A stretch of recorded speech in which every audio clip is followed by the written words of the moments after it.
Hello সবাইকে, welcome to my mini vlog. আশা করি সবাই খুব ভালো আছেন। আমি আলহামদুলিল্লাহ খুব ভালো আছি। আজকে আমরা বের হয়েছিলাম ঘুরতে। তো ফার্স্টেই হচ্ছে আমরা ঘুরতে ঘুরতে এই মালাই চায়ের দোকানে যাই আর মালাই চা খাই।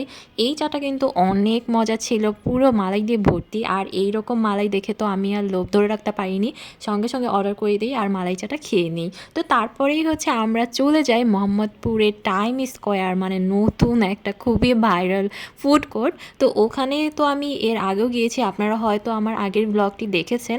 তো আজকেও কিন্তু সেম প্লেসে যাব এবং সেম ফুড ট্রাই করব।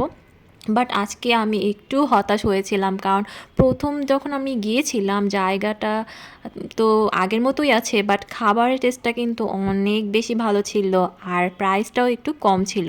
বাট এইবার গিয়ে আমি যা দেখলাম, তো সেইটা দেখার জন্য কিন্তু আপনারা ফুল ব্লগটি দেখবেন, ওকে?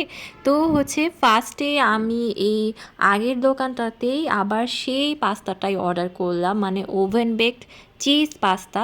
তো এই পাস্তাটা আমার প্রথম দিন খেয়ে এত মজা লেগেছিল, কি বলবো, অনেক টেস্টি ছিল আর পুরো চিজ দিয়ে ভর্তি ছিল। আর জায়গাটা তো বেশ সুন্দর, আগের মতোই আছে। আর আজকে তো গিয়েছি দিনের বেলায়, তো খুব সুন্দর করে ভিডিওটাও করে নিলাম। এখানে কিন্তু অনেক পুরনো পুরনো জিনিস দিয়ে ডেকোরেশন করা ছিল, তো বেশ ভালো লাগছিল আর একদমই ফাঁকা ফাঁকা ছিল, তো মজাই লাগছিল। আপনারা যারা আমার ভিডিওটা দেখছেন তারা কিন্তু অবশ্যই একটা সাবস্ক্রাইব করে দিবেন, আর ভিডিওটা কেমন লেগেছে কমেন্ট করে কিন্তু অবশ্যই জানাবেন, আর লাইক কমেন্ট শেয়ার করতে কিন্তু একদমই ভুলবেন না, ওকে? শুধু যে ফুড কোর্টের ভিডিও করে বেরিয়েছি আর পাস্তা খেয়েছি তা কিন্তু নয়, আজকে কিন্তু আমি ওখানে গিয়ে একটা মজার গেমও খেলেছি। আর গেমটা কিন্তু অনেক এক্সাইটিং ছিল, যদিও গেমটা আমি একবারও উইন হতে পারি নাই, মানে 3বার খেলেছি আর 3বারই ফেল মেরেছি। বাট কি আর করার, মনটা একটু খারাপ হলো। কিন্তু ব্যাপার না, ওইটা তো ছোটদের গেম ছিল। আর আমি তো এখন বড়ই হয়ে গেছি, আমি আর টেডি দিয়ে কী করব।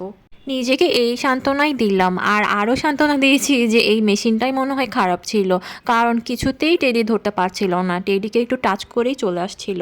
তো কেয়ার করার এই এতগুলো সান্ত্বনা নিয়ে আবার হচ্ছে আমি নিজের গন্তব্যে চলে আসলাম। অনেক অনেক টাইম ওয়েট করার পরে এই পাস্তাটা ফাইনালি হাজির হলো।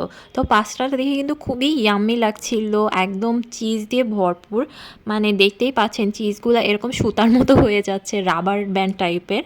তো এইভাবে হচ্ছে আমরা পাস্তাটা ট্রাই করছিলাম আর এত গরম ছিল, মানে একদম মানে নতুন করে বানিয়ে দিয়েছে, মানে মাত্রই হয়তো বা বানিয়েছে, এরকম কিছু একটা ছিল ব্যাপার। তো এইভাবে পাস্তাটা খাচ্ছিলাম, প্রথম দিকে বেশ মজা লাগছিল, টেস্টটা একদম 100-এ 100 ছিল আর চিজটাও বেশ ভরপুর ছিল। কিন্তু ডিসঅ্যাপয়েন্ট হয়ে গেলাম তখনই, যখন দেখলাম পাস্তাটা শেষ করতে পারছি না আর শেষ করার টাইমে নিচে এতগুলো তেল। তো এই তেলগুলো কোথা থেকে আসলো আমি জানি না, আর তেলের দাম কি আসলে কমে গেছে? আপনারাই বলেন তো, তেল কি এখন অনেক সস্তায় পাওয়া যাচ্ছে? আর এভাবে যদি তেল খাই আমার হেলথের কীরকমভাবে 12টা বাজবে আপনারাই বলেন। তো আমার ওয়েট তো মনে হয় 10 কেজি বেড়েই যাবে, আর হার্টের অবস্থা তো শেষ, তো অকালে মৃত্যুটা আসলে আমি চাচ্ছিলাম না। এর জন্য আমরা তেলটাকে আলাদা একটা বাটিতে রেখে দিই আর টিস্যু দিয়েও কিছুটা মুছে ফেলি, কারণ এভাবে তো খাওয়া ঠিক হবে না। তো যাই হোক, পাস্তাটা ওভারঅল ভালোই ছিল আর আজকে আমার ভ্লগটি এই পর্যন্তই ছিল।